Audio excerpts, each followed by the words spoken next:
What is up YouTube, it's Kingfisher745, and welcome to episode 78 of All Hail the King.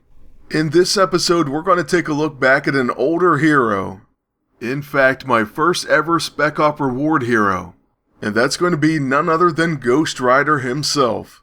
So let's check out the Spirit of Vengeance in a special team up. As always though, if you missed the podcast, I'm going to link the corresponding one in the description below. So just make sure to check it out. For this episode, we're going to go back to our old ways of using just one team up for all three battles. I think sometimes this works out best. So we're going to go ahead and feature Ghost Rider with Elsa Bloodstone. And that's in part because she's going to be a great teammate, but also because she's going to help him with the meta. So if we run into three bruiser teams, she'll be there to handle them.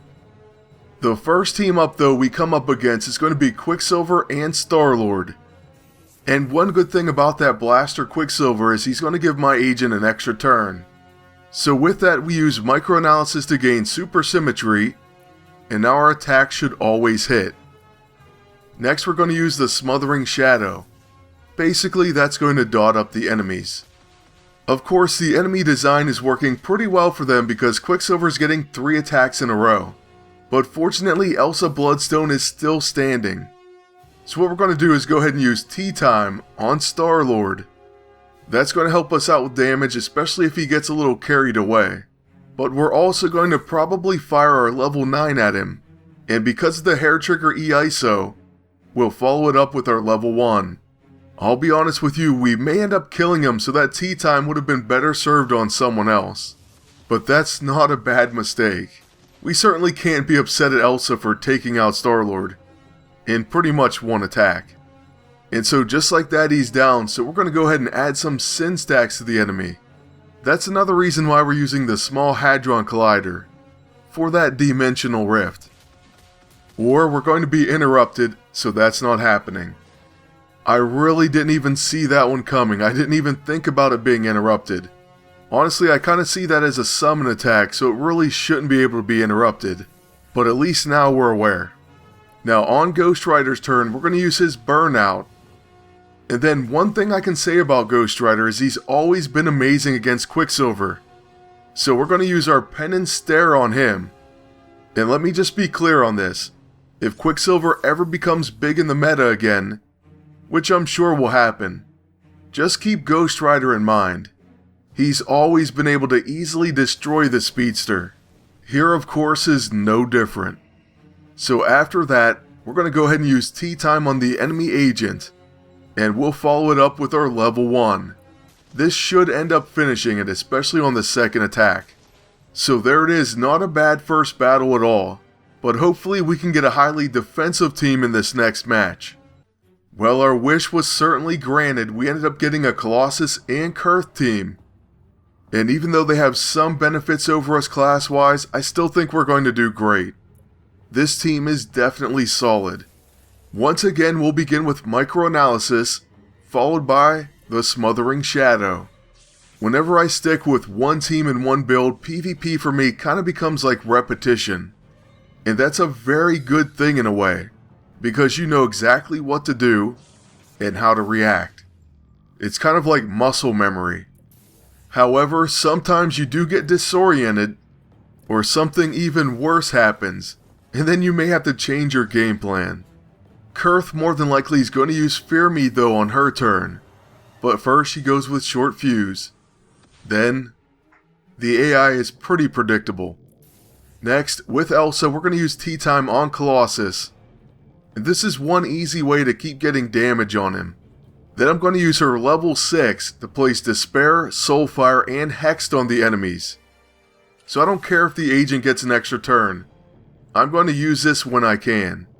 That Despair is going to be key. It's going to stop their healing, including Colossus's P5 power. So with that gone, the dots are definitely going to tick them down. And hey, even though we got hit with Cower, we're still using Hunter Shot. So that's pretty epic. I'm not saying it's right, but hey, I didn't do it. So next, we are going to try... Well, first we'll use Alluring Light as a quick action. And then we'll try to place some Sin stacks on the enemy team. The only thing I will say is this particular enemy team will not be susceptible to a Penance Stare. You know, that's going to cut out our big one-hit knockout potential. But Ghost Rider is still valuable. After our rift though, the enemy agent is going to take some dot damage. Then he's going to use Momentary Advantage. This grants him a lot of turns. So he uses the Staff of Return, the Scroll of Rudamaroth, and once again he goes with the Staff of Return. Not exactly the best choice from the AI, but the fact that he has that scroll, well, that always upsets me. Unfortunately, our burnout was stopped, so we're going to have to go ahead and just use our level 1 on the enemy agent. At least we're going to do a follow-up attack and it does build on itself. So it's not bad, but it could have been better. After that, Kurth is very hurt from dots, and she does hit us with a Stonebreaker. It doesn't do much damage, but the explosion does 26k, so I'm glad to see that reduced. Well, we now realize we have to take her out, so we're going to go ahead and use Gravedigger on her, the place near Fatal. And she's going to go ahead and counter us. If that rune kills us... Okay, well, it doesn't. And Thorns is actually going to drop her to near Fatal range. Also, you can obviously see Ghost Rider still standing, and that's because of his E-ISO. Unfortunately, I couldn't get the other one just yet. Just to let you know about those, the first one is the Tenacious, and it's in Season 2, Chapter 6, Mission 2. It says the first attack that would reduce Ghost Rider's health to 0 will return him the 50% health instead. The next one, the one that I haven't managed to win, is from Season 2, Chapter 9, Mission 2. It's called the Ferocious E-ISO, and it causes him to gain bruised benefit when attacked. The other special ISO that I should mention that I do have equipped is the Damning Augmented ISO 8. It's from Season 2, Chapter 6, Mission 4, and it causes that first ability to apply Sin on all enemies. That one's actually pretty great and should go well with the level 15 Ghost Rider who can access Close the Gap. So that's just another thing to think about. As far as this fight, we're going to just use Gravedigger and that should close it out. So that's going to be 2 down, and we'll go ahead and do one more match. The final match is going to be against a pretty interesting team. It's actually going to be using Spitfire, Rocket Raccoon, and an agent with some PvP rewards. Normally I wouldn't mess with the Zohan, but in this case, I'll make an exception. Out of the gate, Spitfire goes right after Elsa, and she's quite hurt already. Fortunately, Rocket didn't join in. That would have been really bad. So what we're going to do is use Tea Time on him, and then we're going to fire our level 9. Typically, if I see Rocket in a team like this, I go after him. Okay, and there we see the new reward weapon. Unfortunately, I don't know if it completely acts as it's supposed to. It's definitely good though, quite good. Then on Zohan's turn, he's going to use Hailstorm, the Blackest Void. And yes, he apparently got an extra turn. So he goes with the Techno-Organic Endoskeleton as well. We're of course going to use Microanalysis and Smothering Shadow.